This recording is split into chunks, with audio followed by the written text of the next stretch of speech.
Hi guys, it's Ryan here from smartsportstrader.com, and in today's video I wanted to talk about bookmaker limitations. So one of the most frustrating aspects of the sports betting industry is that when you learn a method of making money from bookmakers, they are able just to turn around and say, no thanks, we don't want your business anymore, and that's pretty much that. Sometimes they just close your account completely, other times they might put tiny limits on your account so that you can only stake £1 or £2. So if you want to make money long term from the sports betting industry and from bookmakers in general, you really have to learn how to get the most from each bookmaker account. So in this video I want to go through the methods that I've been using to really prolong the lifetimes of my accounts.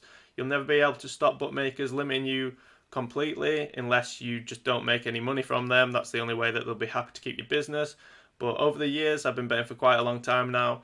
I've learned a few methods which will really prolong the lifetime of your account, and that's what I'm going to go through in today's video.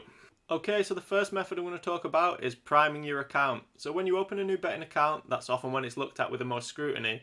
So bookmakers employ people to assess the risk level of their customers, and customers are then basically categorized into being either a recreational bettor who's probably going to lose money long term, and then on the other side you have a sharp bettor who's going to win money long term. And obviously bookmakers want way more recreational losing players than they want winning players. So if you want to extend the life of your betting account, then your aim should be to initially look like one of these recreational bettors. And that's why many successful sports bettors love to take on accounts of people that have been losing and long-term losers, because they know that they're going to get, a lot more bets on that account than they would if they just opened a new account and started betting straight away. So your aim should be to look like a recreational bettor when you open up a new account. Alright, so how do you actually look like a recreational bettor? So one of my favourite strategies that I like to use when I open a new account is I simply pick a favourite team and then I bet that team week in, week out for the first month or two of the new account. So for example, I might pick a team like Tottenham, and being from England, that would make sense. Bookmakers would look at that and they'd think, okay, this is just a recreational guy, supports Tottenham, he likes to, bet them week in, week out. Because if you think about it, recreational bettors, they're not looking for value, or they're not looking for where they can get the best odds. They're just betting with emotion, and often they're just betting on the team that they support. So when I open a new account, let's say I open a Bet365 account, I will just be backing one team, so Tottenham, week in, week out for about 2 months. And I'll be laying those bets off on the exchange, so either Smarkets or Betfair or Matchbook. So I might lose, let's say I stake £20 each time on Tottenham, I might lose about £1 on each bet.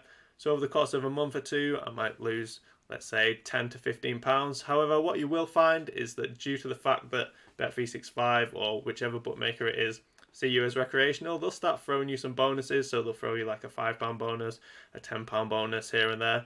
And what happens is you get then assessed by the risk team and you get put in that recreational category, and that's exactly what you want. And with the bonuses that you get and stuff, then you don't really lose much money. You'll get that money back, and then you'll find that once you have been put in that recreational category, you'll be able to start making some sharp bets. You'll actually be able to start profiting from that account, and you'll find that if you do that, an account will last much longer than if you just opened it straight away and started hammering value bets, arbitrage bets, and taking advantage of all the big bonuses. You'll find that just giving it a month or two and getting yourself in that recreational category will really help prolong the lifetime of your bookmaker account. Okay, so the next method of looking like a recreational bettor is to make sure that you put in a few accumulators for your account. I found that this works really well, and you don't lose a lot of value by putting accumulators through accounts either, because a lot of bookmakers offer different types of bonuses.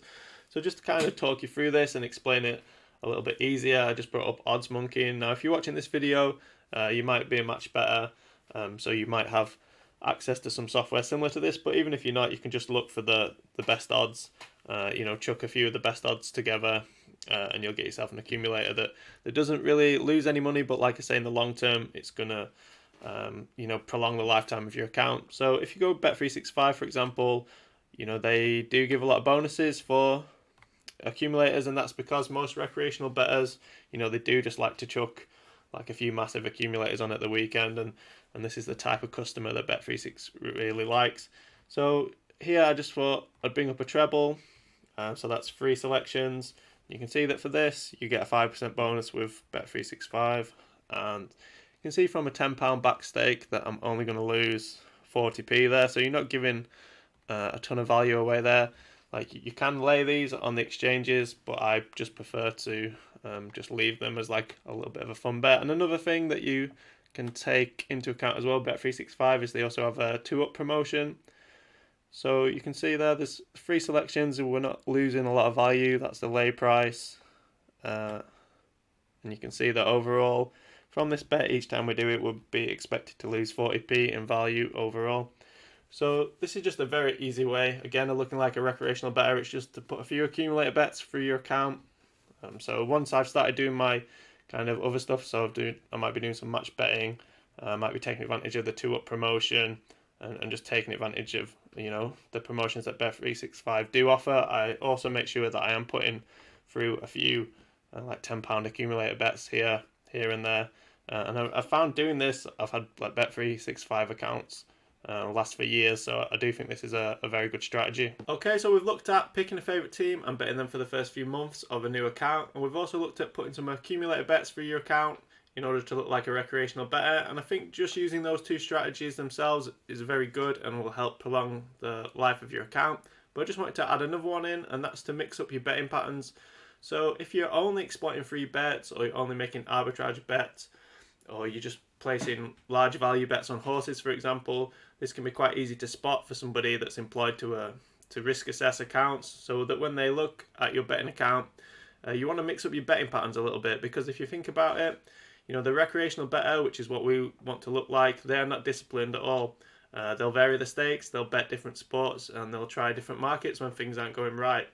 So what you want to do to mix up your betting patterns is just, sometimes you might want to put like an esports bet in there, or perhaps you want to put a cricket bet or a rugby league, and just really mix things up a little bit so that there's not an easy pattern to follow when somebody is looking at your account. And I found that doing this again, I found that Bet365 account in general, which are the most valuable accounts in my opinion, I've just found that by using this type of strategy, you can really prolong the account life for a couple of years. Alright, so the last thing I wanted to talk about is live betting. So live betting is huge, and it's an area that's growing and growing for bookmakers.